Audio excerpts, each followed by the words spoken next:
آج گھر میں بہت خوشگوار ماحول تھا۔ گھر کی خواتین کچن میں گھسی ہوئی ناشتے کے لوازمات کی تیاری کر رہی تھی۔ آج سنڈے تھا۔ ماحول خاصا خوشگوار تھا۔ تمام لوگ آج ذرا معمول سے ہٹ کر ہی اٹھے تھے، اس لیے ناشتہ بھی لیٹ ہو گیا تھا۔ انشرا کو آئے آج تیسرا دن تھا۔ ان 2 دنوں میں اس نے خود کو اس گھر میں ایڈجسٹ کرنے کی ہر ممکن کوشش کر لی تھی۔ اب تو وہ آنسو بھی سب سے چھپ کر ہی بہاتی تھی، کیونکہ وہ اپنے لیے نیکی کا راستہ چن چکی تھی۔ اس لیے کوشش کرتی کہ کم ہی آنسو بہائے، پر اپنی ماں کو بھلانا اس کے لیے آسان نہیں تھا۔ وہ بھی کچن میں نائلہ بیگم اور گھر کی باقی خواتین کے ساتھ لگی ہوئی تھی۔ اسے آئے ہوئے 2 دن ہو گئے تھے، لیکن ابھی تک اس کا سامنا اپنے شوہر سے نہیں ہوا تھا، اور نہ ہی اس نے اس کی کوشش کی تھی، جس کا صاف اور واضح مطلب یہ نکلتا تھا کہ یہ نکاح اس کی مرضی سے نہیں ہوا ہے۔ انشرا اور وہ دونوں ہی ایک اندیکھی آگ میں جل رہے تھے۔ دونوں کے دلوں میں ان کے مطابق کوئی اور بستا تھا، پر قسمت نے انہیں عجیب دوراہے پر لا کھڑا کیا تھا، جہاں سے وہ نہ ہی آگے کی سمت بڑھ سکتے تھے اور نہ ہی پیچھے جا سکتے تھے۔ انہیں بیچ کا راستہ چننا تھا، اور وہ انہوں نے سمجھوتے کی صورت میں چن لیا تھا۔ انشرا کی ماں اس کے لیے جو فیصلہ دنیا سے جانے سے پہلے کر گئی تھی، وہ اس کے لیے حرف آخر تھا، اور زمریز اپنے ماں باپ کی عزت کے لیے اس فیصلے کو قبول کر بیٹھا تھا۔ وہ اپنے محبت کرنے والے باپ کا مان کسی صورت نہیں توڑنا چاہتا تھا۔ کلثوم نائلہ بیگم کی ہدایت کے مطابق میز پر ناشتہ لگا رہی تھی۔ آمنہ اور آصفہ اندر آج پوریاں بنانے میں مصروف تھی۔ حلوہ آج انشرا نے بنایا تھا، وہ بھی زرد کر کے۔ نائلہ بیگم تو اسے کسی کام کو ہاتھ لگانے نہیں دے رہی تھی۔ یاور اور ارمغان کا یونیورسٹی میں آخری سال تھا۔ ذروہ اور ذائشہ کا آخری پیپر ہو گیا تھا کل، اس لیے وہ تو خاصی ریلیکس ہو گئی تھی، اور اسی اعزاز میں انہیں کچن میں کام نہیں کرنے دیا گیا تھا۔ یسرا نے بھی چھولے بنائے تھے۔ آلو اور چھولوں کی بھجیا پوریوں کے ساتھ کھانے کے لیے اب سارا ناشتہ لگا دیا گیا تھا۔ یسرا بیٹا، جی تائی اماں، جاؤ جا کر سب کو اٹھاؤ، ناشتہ تیار ہے۔ آج سب گھر والے اکٹھے ناشتہ کریں گے۔ ان تینوں بھائیوں کو بھی بلا لینا، اماں جی کے کمرے میں ہیں، اور اماں جی کو بھی لے آنا، آج سب ساتھ بیٹھ کر کھائیں گے۔ جی تائی اماں، میں ابھی بلا کر لاتی ہوں۔ سارے لوگ میز پر آ چکے تھے۔ زمریز بھی آ گیا تھا، لیکن انشرا کہیں نظر نہیں آ رہی تھی۔ نائلہ، ہماری بہو کہاں ہے؟ نظر نہیں آ رہی۔ پتہ نہیں، ابھی تو کچن میں تھی۔ حلوہ بھی اسی نے بنایا ہے۔ اچھا آپ لوگ بیٹھے، میں دیکھ کر آتی ہوں۔ زمریز یہ ساری کاروائی دیکھ کر بھی انجان بن رہا تھا۔ ہاں، بڑے نخرے ہیں محترمہ کے، جا جا کر لے کر آئیں تو ہی آئیں گی۔ دیکھو کیسے مزاج درست کرتا ہوں۔ یہ کیا بڑبڑا رہے ہو زمریز؟ منان صاحب کی گمبھیر آواز نے اسے چونکا دیا۔ نہیں تو، وہ ڈیڈ کچھ بھی نہیں۔ اتنی دیر میں وہ دوپٹہ لے کر نائلہ بیگم کے پیچھے آ رہی تھی۔ زمریز کی نگاہیں ہنوز جھکی ہوئی تھیں، اس لیے اس نے ابھی تک آنے والی کا چہرہ نہیں دیکھا تھا۔ اس نے آ کر مشترکہ سلام کیا۔ آواز کچھ شناسا سی لگی۔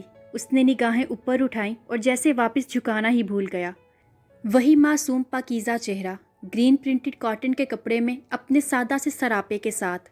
ہاں، وہی تو تھی جو پچھلے 1 ماہ سے اسے ڈسٹرب کر رہی تھی، جس کی طرف دل بار بار ہمک رہا تھا، جس کو اپنا بنانے کے لیے روح بے چین ہو رہی تھی، جس کے حصول کے لیے وہ تڑپ رہا تھا۔ وہ تھی جس کو ابھی مانگنا شروع ہی کیا تھا، ہر حالت ہر قیمت پر وہ اسے دے دی گئی تھی۔ منان صاحب کا جملہ بر وقت یاد آیا کہ کیا پتہ اللہ تمہیں ہو بہو وہی دے دے۔ ہاں، اللہ نے دے دی تھی۔ انشرا دارس سے وہ کوئی اور نہیں، انشرا زمریز منان بنائی گئی تھی۔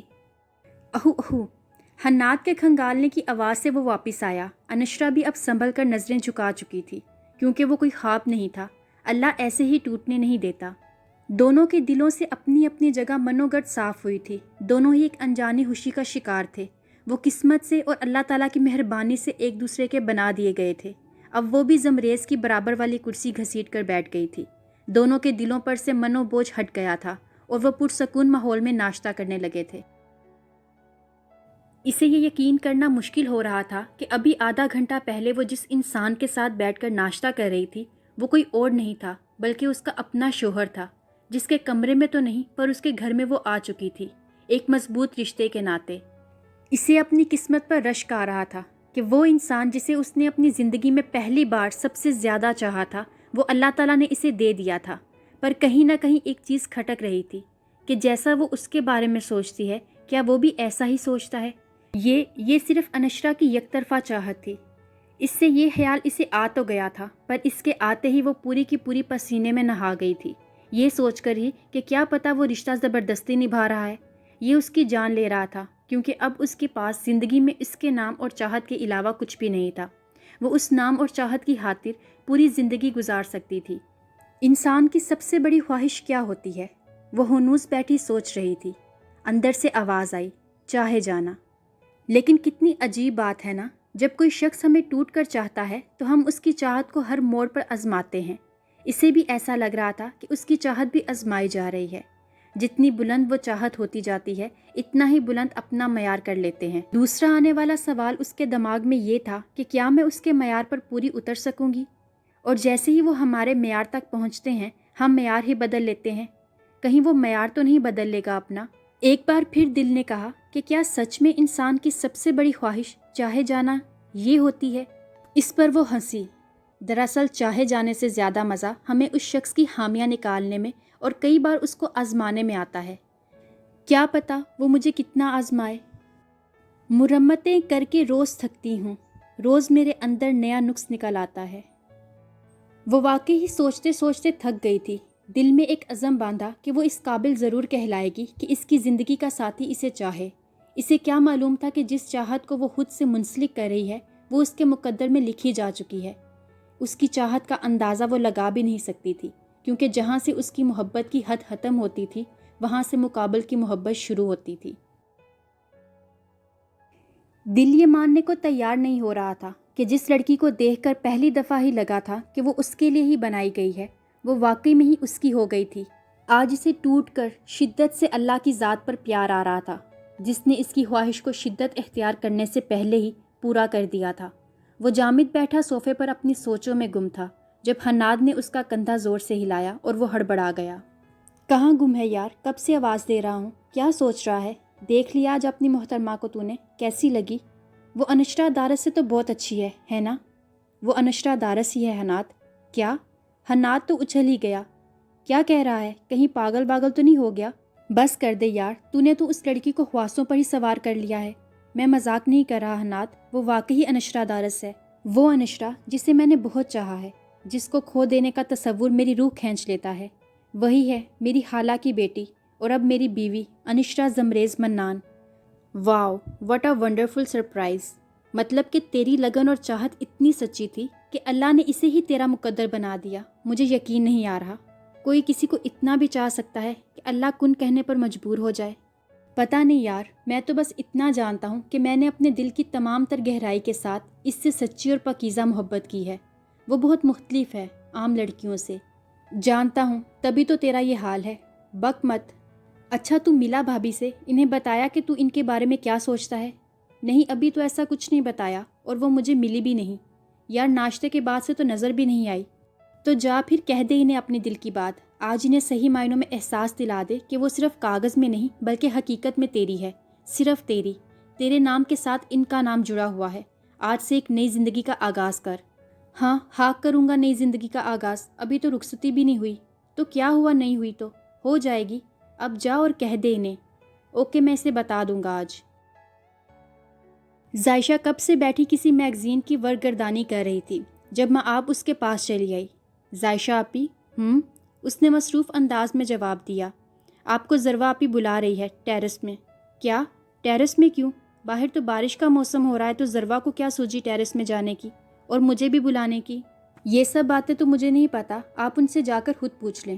اوکے، میں جاتی ہوں، تم میرا میگزین مت چھیڑنا، بڑے مزے کا فیچر آیا ہوا ہے، آ کر پڑھتی ہوں۔ پہلے ذرا ذروہ کی خبر لے آؤں، ایک پل بھی چین نہیں ہے اسے۔ وہ صوفے سے اٹھی، بالوں کو سمیٹ کر کیچر میں قید کیا، دوپٹہ کندھے پر درست کر کے چپل پاؤں میں پہن کر ٹیرس کی جانب چل پڑی۔ سیڑھیاں پھیلانگتی ہوئی وہ اوپر آئی، خون کھول رہا تھا۔ اچھا خاصا میگزین پڑھ رہی تھی۔ خود محترمہ کے پاؤں میں مہندی لگی ہوئی تھی جو آ نہیں سکتی تھی، جان عذاب میں کی ہوئی ہے۔ وہ مسلسل بڑبڑا رہی تھی۔ ٹیرس کا دروازہ تو بند ہے۔ اگر ٹیرس کا دروازہ بند ہے تو ذروہ اندر کیا کر رہی ہے؟ ابھی ٹیرس کا لاک گھما کر اسے کھولنے ہی والی تھی کہ کسی کی بھاری مردانہ گرفت نے اس کی کلائی کو پکڑ کر کھینچا اور ساتھ والے کمرے میں لے جا کر دروازہ بند کر دیا۔ حملہ اتنا اچانک تھا کہ وہ نہ سمجھ پائی اور نہ سنبھل پائی۔ آنکھیں بند تھیں اور جب کھولی تو یاور اس کے سامنے سینے پر ہاتھ باندھے مسکرا رہا تھا۔ یاور، تم مجھے یہاں کیوں لائے ہو؟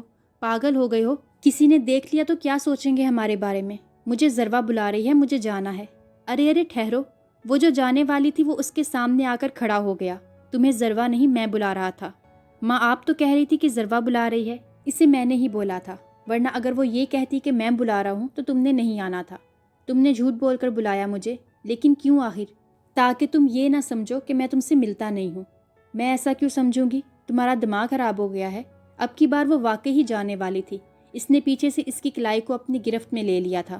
صرف ایک بات کا جواب دے دو۔ کیا؟ پوچھ جلدی، کیا پوچھنا ہے تمہیں؟ کیا تم اس رشتے سے خوش ہو؟ یہ تم کیوں پوچھ رہے ہو یاور؟ آخر پرابلم کیا ہے؟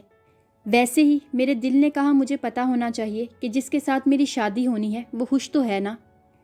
زائشہ، تم سب لوگ سمجھتے ہو کہ میں نان سیریس سا انسان ہوں، مگر بلیو می، اتنا بھی لاپرواہ نہیں ہوں۔ میرے پاس ایک دل ہے جو بچپن سے تمہارے نام سے دھڑکتا ہے۔ وہ اسے اپنے دل کی بات کہہ گیا تھا اور وہ ساکت کھڑی اسے دیکھ رہی تھی۔ لسن مسٹر یاور منان، میرے ساتھ کوئی زبردستی نہیں ہوئی ہے، یہ میرے دل کی مرضی اور خوشی سے طے کیا گیا ہے۔ اب میں جاؤں پلیز؟ تھوڑا اظہار تو کرتی جاؤ۔ اب کی بار وہ مسکرائی تھی۔ سارے اظہار شادی کے بعد، پکا promise. That's not fair Zaisha, everything is fair in love and war, mister Yawar Manan, see you soon, bye bye. وہ مسکراتی ہوئی دروازہ کھول کر باہر نکل گئی۔ سر شکر کے باہر کوئی تھا نہیں، ورنہ کیا عزت رہ جاتی۔ شٹ، یہ لو ہے کہ وار، یہ سوچنا رہ گیا۔ منان رضا اپنے دونوں بھائیوں کے ہمراہ آج آفس کے لیے جلدی نکل گئے تھے۔ زمریز نے آفس آج ذرا دیر سے جانا تھا، سو وہ ابھی اٹھا تھا اور اب تیار ہو رہا تھا۔ رائل بلو شرٹ کے اوپر آف وائٹ کوٹ اور آف وائٹ پینٹ پہن کر وہ اب آئینے کے سامنے کھڑا اپنے بال سنوار رہا تھا۔ بالوں کو جیل لگا کر پف بنا کر سائڈ پر سیٹ کیا۔ ڈریسنگ ٹیبل پر پڑا ہوا کول واٹر پرفیوم کی بوتل اٹھائی اور خود پر اچھے سے سپرے کیا۔ آئینے کے سامنے ہی کھڑے ہو کر ٹائی کی ناٹ لگا کر اسے سیدھا کیا۔ کلائی میں راڈو کی مہنگی گھڑی پہنی اور خود کو مکمل آئینے میں دیکھا، جیسے تصدیق چاہ رہا ہو کہ کسی چیز کی کمی تو نہیں رہ گئی۔ سائڈ ٹیبل سے اپنا موبائل اور والیٹ اٹھایا اور کمرے کی لائٹ بند کر کے باہر آ گیا۔ باہر کوریڈور میں سے گزرتے ہوئے نگاہ کوریڈور میں لگے ہوئے بڑے سے خوبصورت آئینے پر پڑی، جس کے نیچے جدید طرز کا خوبصورت کنسول پڑا ہوا تھا۔ آئینہ دیکھ کر وہ پھر وہیں رک گیا اور اپنی ٹائی کھول کر دوبارہ سے باندھنے لگا۔ انشرا اسی وقت اپنے کمرے سے نکلنے لگی تھی کہ اسے آئینے میں ٹائی صحیح کرتے دیکھ کر رک گئی اور آئینے میں اس کا عکس دیکھنے لگی۔ آئینے میں نظر آنے والا بلا دشواری سے اسے دے دیا گیا تھا اور وہ اس بات پر بے حد خوش تھی کہ یہ مرد اس کا ہے، اور وہ چاہے یا نہ چاہے وہ بھی اس کی تھی، یا یہاں یہ کہنا زیادہ درست ہے کہ وہ دونوں ایک دوسرے کے تھے، ایک دوسرے کے لیے تھے۔ وہ وجود جو کسی بھی عورت کو راہ راست سے بھٹکانے کا باعث بن سکتا تھا، وہ صرف اس کا تھا، اور یہ صرف اللہ کی مرضی سے ہوا تھا، اور وہ اس کی مشکور تھی۔ اسے یاد نہیں پڑ رہا تھا کہ اس نے جب سے اسے دیکھا تھا اس میں سے کتنی بار وہ اس پر فدا ہوئی تھی۔ جب پہلی بار دیکھا تھا تو وہ کیسے فریز ہو گئی تھی۔ جب سے اسے پتا چلا تھا کہ وہ زمریز منان کی منکوحہ ہے، وہ اپنے نام پر بے حساب بار رشک کر چکی تھی کہ زمریز کا نام اس کے نام کا حصہ بن چکا تھا۔ آئینے میں نظر آنے والا مرد اس کے وجود کا حصہ تھا۔ ہاں، وہ دونوں ایک دوسرے کا عکس تھے۔ وہ ٹائی لگا کر مڑنے والا تھا۔ وہ بروقت خیالوں سے باہر آئی اور نظریں جھکا لی۔ وہ پلٹ کر اندر جانے والی تھی کہ اس نے اس کا نام پکار لیا۔ اسے اپنے نام سے اتنی محبت کبھی محسوس نہیں ہوئی تھی جو اس نے اس دن محسوس کی تھی۔ مجھے اب سے بات کرنی ہے۔ وہ اسے ہی دیکھ رہا تھا۔ وہ ہنوز سر جھکائے ہوئے تھی۔ دل زور سے دھڑک رہا تھا، اتنا کہ اسے لگ رہا تھا کہ ابھی پسلیاں توڑ کر باہر آ جائے گا۔ وہ پریشان تھی، آیا کہ وہ کہنے والا ہے کہ یہ رشتہ اس کی مرضی سے نہیں جڑا تھا۔ آنسو ستاروں کی مانند بس پلکوں سے جھلکنے ہی والے تھے۔ پر ابھی مجھے دیر ہو رہی ہے، شام میں آرام سے بات کریں گے، آپ میرا انتظار کیجیے گا، اللہ حافظ۔ وہ کہہ کر لمبے لمبے قدم بھرتا کوریڈور عبور کر گیا اور وہ وہی ساکت و جامد کھڑی رہ گئی، گویا مجرم کو پھانسی کا انتظار ہو۔ وہ وہاں سے ایسے بھاگی تھی جیسے اس کے پیچھے کوئی بہت خطرناک چیز پڑی ہو۔ وہ دوڑ کر اپنے کمرے میں آ گئی اور بے دردی سے دروازہ اپنے پیچھے بند کر لیا اور اوندھے منہ بستر پر لیٹ گئی اور اپنے آنسوؤں پر بند نہیں باندھ پائی اور ایسے روئی کہ گویا سارا سیلاب آج ہی آنکھوں سے بہانے کا ارادہ ہو۔ وہ کافی دیر رو کر جب ہلکی پھلکی ہوئی تو واش روم میں چلی گئی اور منہ پر چھینٹے مار کر اپنی حالت کو نارمل کیا۔ اب وہ قدرے بہتر محسوس کر رہی تھی اور خود سے کچھ عہد و پیما کرنے لگی کہ کوئی بات نہیں، اگر وہ مجھ سے رشتہ نہ رکھنا چاہے، میں اس سے زبردستی نہیں کر سکتی۔ میں شام کا انتظار کروں گی اور جو فیصلہ وہ سنائے گا سر جھکا کر سنوں گی بھی اور اس پر عمل بھی کروں گی۔ ضروری نہیں جیسا میں اس کے بارے میں سوچتی ہوں ویسا وہ بھی میرے بارے میں سوچے۔ پر دل کا کیا کرتی جو اس بات کو سوچ کر ہی لرز گیا تھا۔